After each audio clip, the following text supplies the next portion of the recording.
Miguel Morales balanced the steering wheel with one hand as the late afternoon sun spilled golden stripes across Maple Drive. Wind stirred scarlet leaves along the curb, and the quiet neighborhood felt like it always did. Slow, safe, predictable. He was halfway to pick up Camilla from tutoring when he saw Mrs. Whitaker's grocery bag burst on the sidewalk. Eggs rolled toward the gutter, and oranges bounced like tiny suns. He braked instinctively and jumped out.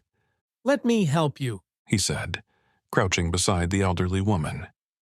"Thank you, dear. My fingers aren't what they used to be," she replied, breathless. Miguel gathered cans and fruit, slipping a cracked egg into a spare plastic sack. He noticed Mrs. Whitaker's hands shaking. She muttered about her late husband's old Buick and the steep price of paper bags these days. Miguel smiled, placed the rescued items into the trunk of her sedan, and returned the last orange, its peel scented with afternoon warmth. A siren whooped once, short, sharp, unmistakable. Blue and red lights reflected across Miguel's windshield, scattering color over the cracked eggshell in his fingers. He turned, pulse kicking hard. Officer Darren Blake's cruiser idled inches behind the Honda Civic. Blake's arm rested on the window frame, fingers tapping the door. "Driver of the vehicle," Blake called. Voice amplified by the cruiser's speaker.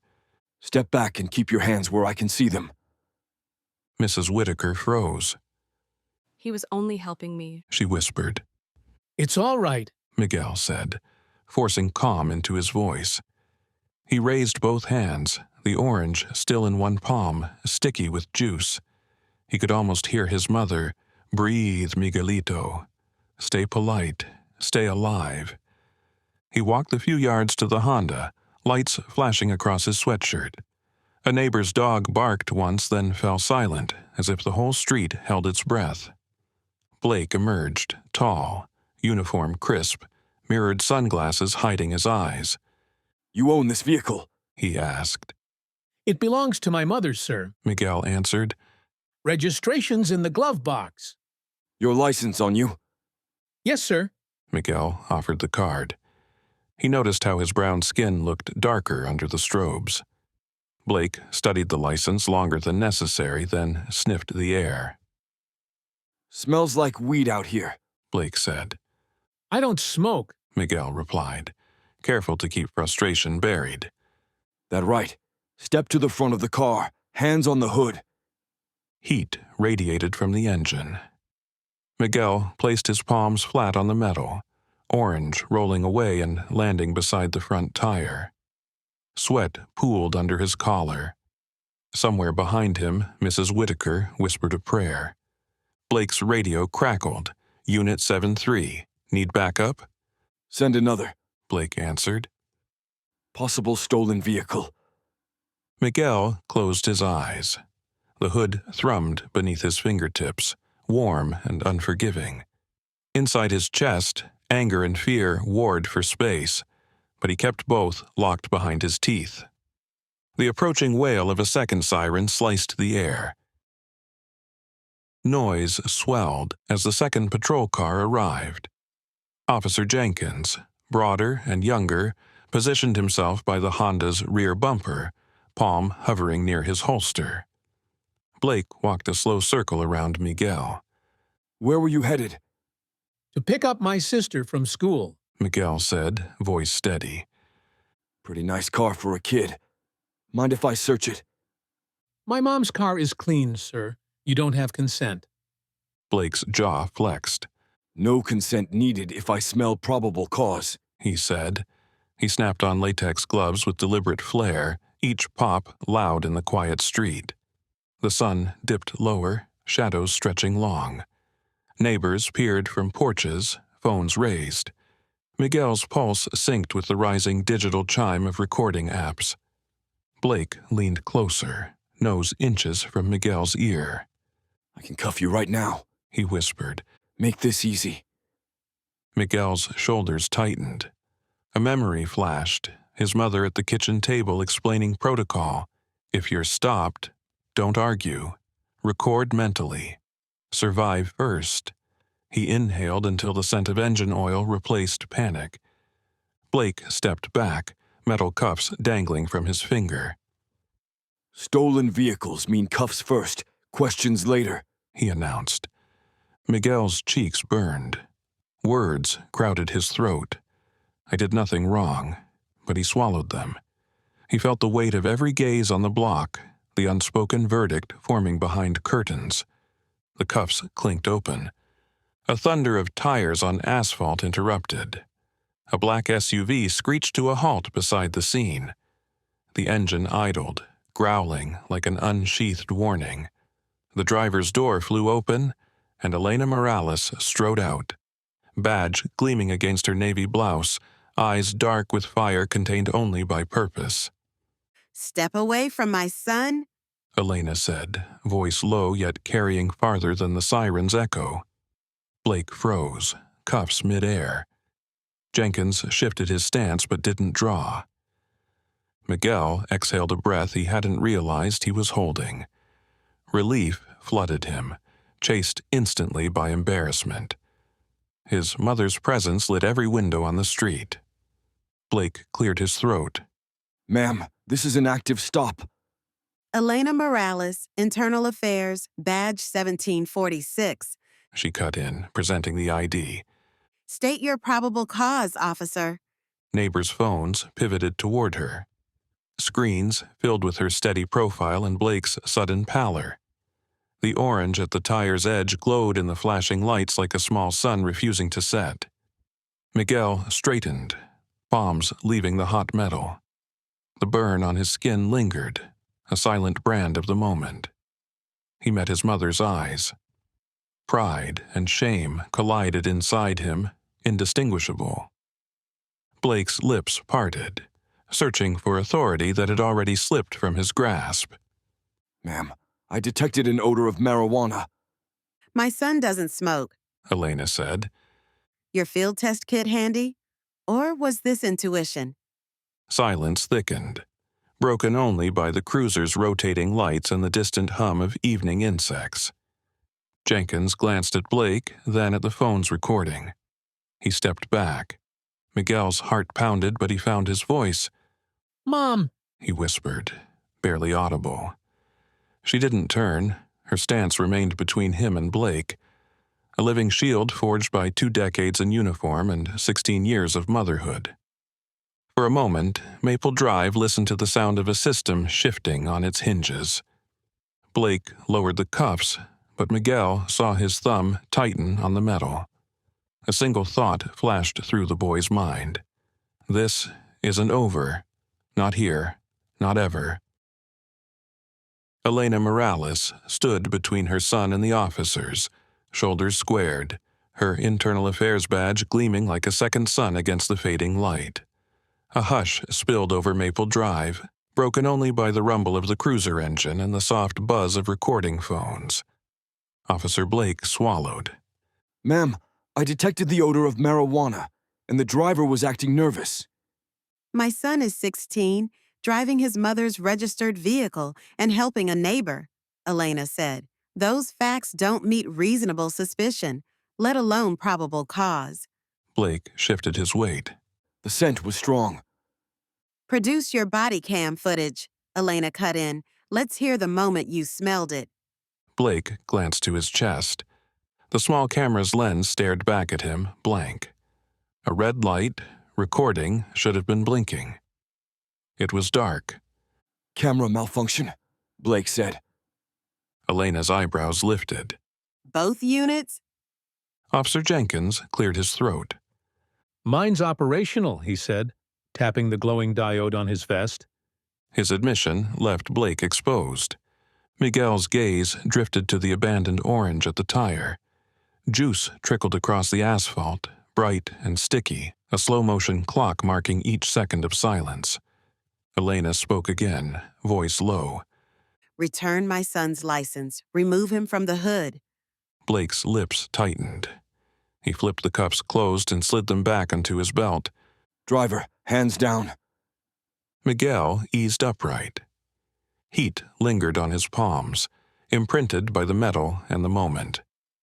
He kept his eyes on the cruiser's grill, afraid to show relief. Elena stepped closer to Blake, voice barely above a whisper. Your report will reach my desk by 8 a.m. If it doesn't match what these neighbors are filming, I'll open a formal investigation. Blake's jaw clenched. You threatening me, Morales? Elena's reply sliced the air.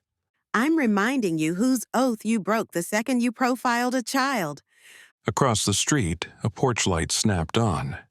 Mr. Alvarez, a quiet accountant who rarely waved, raised his phone higher, camera trained on Blake's face. Blake inhaled, cheeks flushing crimson. Words formed, died, formed again. At last, he thrust Miguel's license forward. Miguel accepted it with shaking fingers. Stay out of trouble, Blake said. Elena tilted her head. He was out of trouble until you arrived. The wind picked up, scattering leaves that rattled against the cruiser's tires. Blake turned, muttering a single word, too low for Miguel to catch, too clear for Elena to miss. Something ugly. Something meant to stain. She froze. Her eyes darkened, but she held her ground. Around them, the phones kept filming. Blake tapped the brim of his cap as if ending a performance. He pivoted toward his vehicle but hesitated, shoulders rigid, pride wounded. Miguel thought he saw the man's thumb brush the cuffs again, a final clench of power not yet surrendered. In that fragile pause, the whole block listened for the next crack in the evening calm. Phone screens glowed like pocket lanterns, illuminating a semicircle of silent witnesses. Mrs. Whitaker, groceries now forgotten, stood behind her gate recording with trembling hands. Elena addressed the bystanders without turning. Thank you for documenting, She said, voice steady. Transparency protects us all. Officer Blake opened his cruiser door, then slammed it shut. I need your full name for my report, he told Mrs. Whitaker, ignoring Elena. It's on the video. The old woman answered, surprising herself with the steel in her tone. Blake's nostrils flared. He spun back toward Elena. Internal affairs or not, you just compromised an investigation. Elena folded her arms. The only thing compromised here is your credibility. I'll expect the dashcam file preserved. Jenkins stepped forward.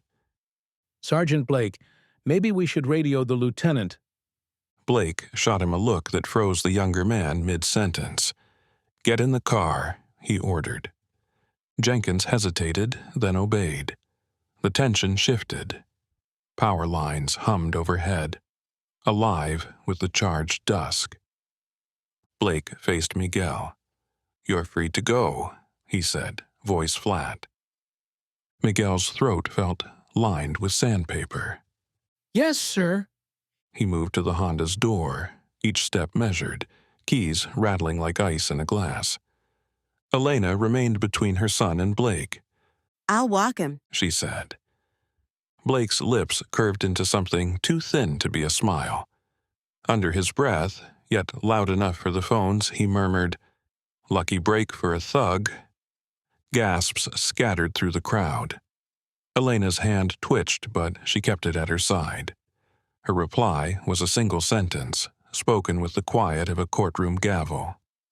I'll see you at the review board. Blake froze. His stare flicked to the lenses aimed at him, then back to Elena. For the first time, doubt clouded his posture. He retreated to the cruiser, slammed the door, and the engine revved.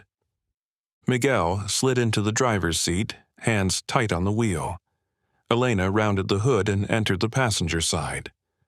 The Honda's engine purred to life, modest beside the growl of the patrol car. As Blake pulled away, phone cameras followed the retreating red taillights. Elena exhaled, the sound half sigh, half tremor. Miguel eased the Honda from the curb. Neon police strobes dwindled in the rearview mirror until only evening light filled the glass. He whispered, Mom, everyone was filming. I know. She answered, gaze forward. Let them. Maple Drive unspooled ahead, quiet once more yet forever altered. Miguel pressed the accelerator. His reflection in the mirror looked older than it had an hour ago. A dark SUV appeared at the next intersection. Same make, same model as Blake's. Its headlights flicked on, trailing them at a measured distance. Miguel's grip tightened. They're following! Elena didn't turn. Stay calm. Keep the speed limit. Fear prickled the back of Miguel's neck, but he kept the wheel steady, engine humming a fragile promise of escape. The SUV held its distance, a silent shadow. Streetlights blinked awake one by one, like eyes opening to the unfolding night. The Civic glided through amber streetlights, each pool of brightness revealing Miguel's rigid knuckles on the wheel.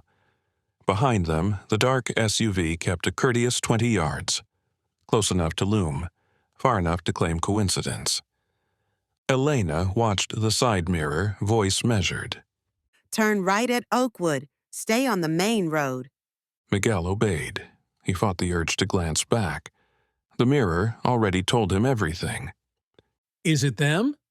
Most tail jobs end at a crowded place. Elena said. We're heading for one. 2 minutes later, the tutoring center appeared, windows aglow with fluorescent calm. Parents queued along the curb. Miguel eased into line. The SUV rolled past without stopping, brake lights flashing once before it disappeared into traffic. See? Elena whispered. Witnesses make cowards reconsider. Miguel exhaled shakily. For the first time in half an hour, the air inside the car felt breathable. Camilla burst through the glass doors clutching a glitter sticker workbook. Her smile faltered when she saw their faces. She climbed into the back seat, eyes wide. Did something happen? She asked. Long day. Miguel answered. The lie tasted like metal. Elena turned, softening her tone. Seatbelt, honey. They pulled away.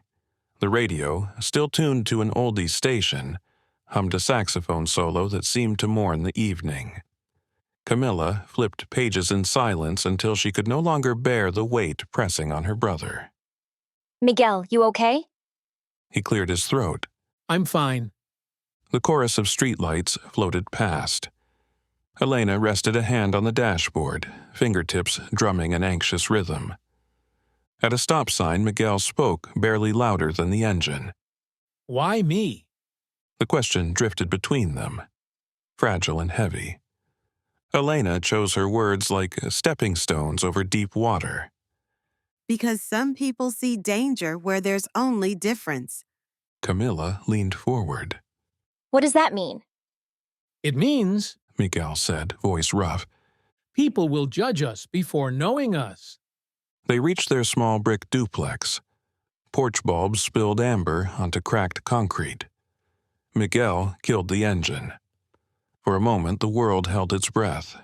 Camilla unbuckled and hugged her brother's shoulders from behind. You didn't do anything wrong. Miguel's throat tightened. Mom fixed it this time, he whispered. But what about next time? Elena opened her door.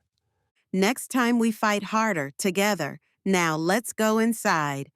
Camilla skipped ahead, keyring jangling. Miguel lingered by the car, staring at the faint fingerprint smudges Blake had left on the hood. Every swirl felt like a bruise. Inside, Camilla disappeared to her room. Elena filled a kettle, hands finally trembling now that no one watched. Miguel sank onto the sofa, backpack forgotten at his feet. Steam hissed, clock hands ticked, and the quiet settled like dust. Elena set 2 mugs on the coffee table, chamomile for Miguel, black tea for herself. He tasted the warm sweetness, then looked at his mother. It's going to happen to Camila, too, isn't it? The question sliced deeper than sirens. Elena met his gaze, eyes glossy but unbroken. I'll teach her what you learned tonight, and I'll keep fighting so one day she won't need the lessons. The tea cooled. unspoken fears rising with the steam. Outside, a patrol cruiser eased down the street, headlights sweeping across the blinds. Miguel and Elena watched the passing glow until darkness reclaimed the room. Midnight draped the house in stillness, but Elena's desk lamp burned with sterile resolve. Incident forms lay fanned across the surface, departmental protocol, witness statements, chain of custody requisitions. She typed each line with surgical precision, reliving every second of Maple Drive. Time of stop, 1743. Reason given, odor of marijuana, unsubstantiated. She attached phone footage emailed by neighbors. Each clip felt like both evidence and indictment. Flashing lights, Miguel's compliant hands, Blake's slur hanging in the air. A notification pinged, Captain Russo requesting a call.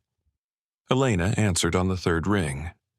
Morales, you're sure about logging this as misconduct? Russo asked, voice thick with exhaustion. I am. Blake's got friends up the ladder. Internal affairs cases get political. I don't carry a badge to play politics. Elena replied. A pause, then a sigh. You'll need airtight documentation. Brace for pushback. I'm used to recoil. She said, ending the call. Upstairs, floorboards creaked, Miguel pacing. Since returning home, he hadn't spoken again, choosing silence over sleep. Elena closed her eyes, guilt crowding her ribs. She reopened them and kept typing. Body cam status, Officer Blake's camera inactive at time of stop, no tech ticket filed prior. A floorboard snapped louder. She rose, climbed the stairs and found Miguel sitting on the hallway carpet, back against the wall. Phone dim, unread messages piling up. Elena Morales versus the world. He muttered. She lowered beside him. Feels that way? It's a big system, Mom. What if it crushes you? It's already pressed on us. Tonight we pushed back. She brushed a curl from his forehead. Go try to sleep. He nodded, heading to his room.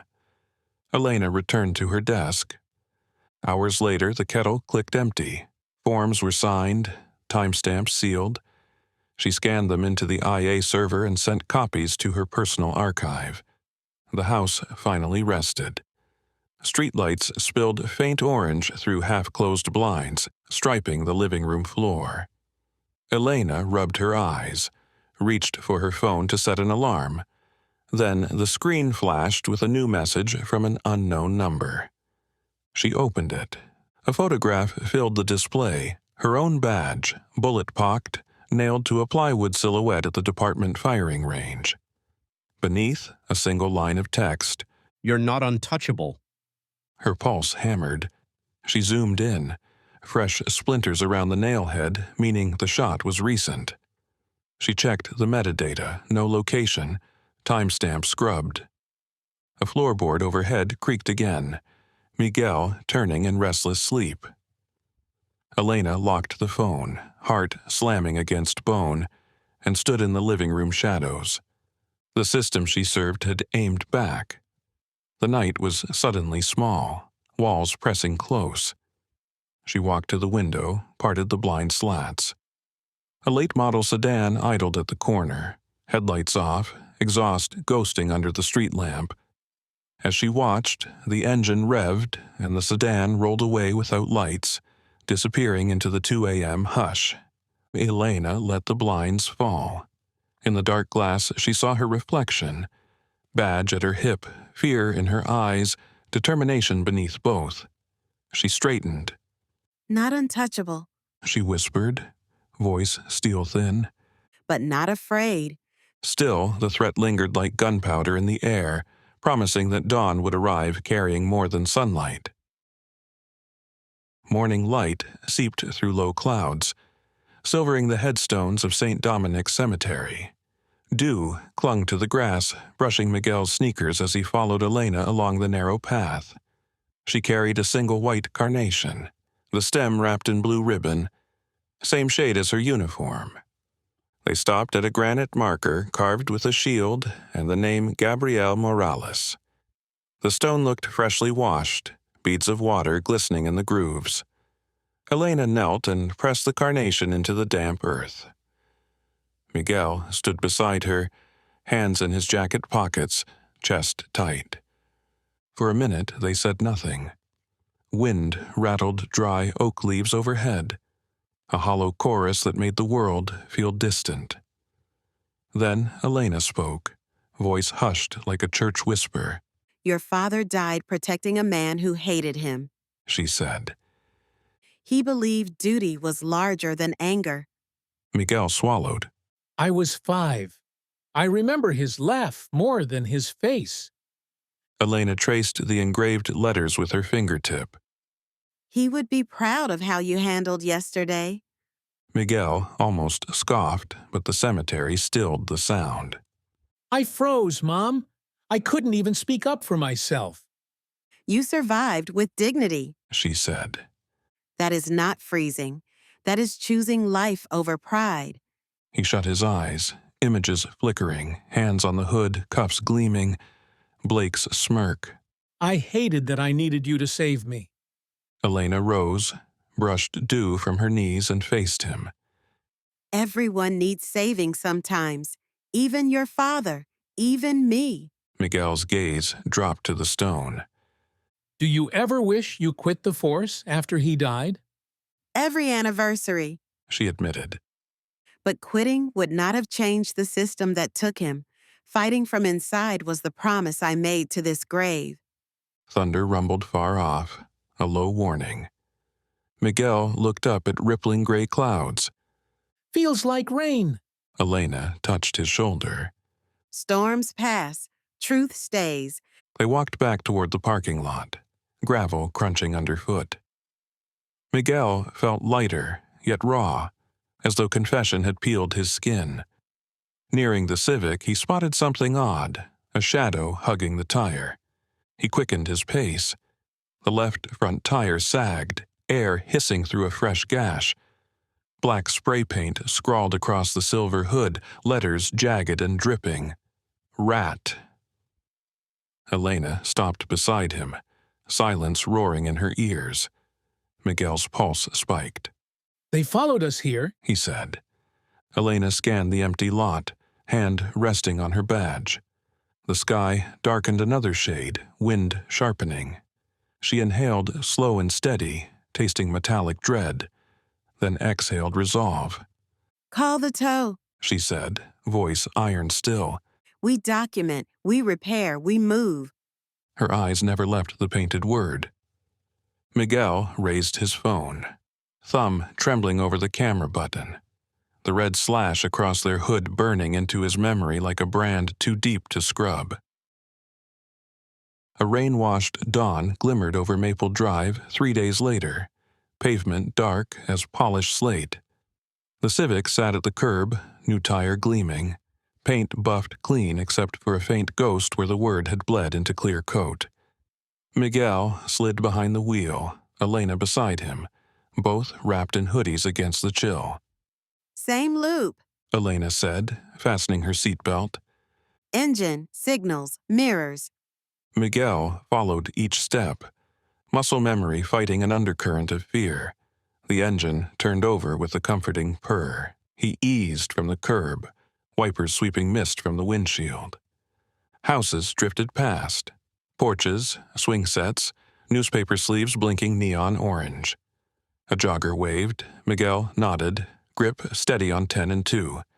Every intersection felt like a question and an answer. Keep going.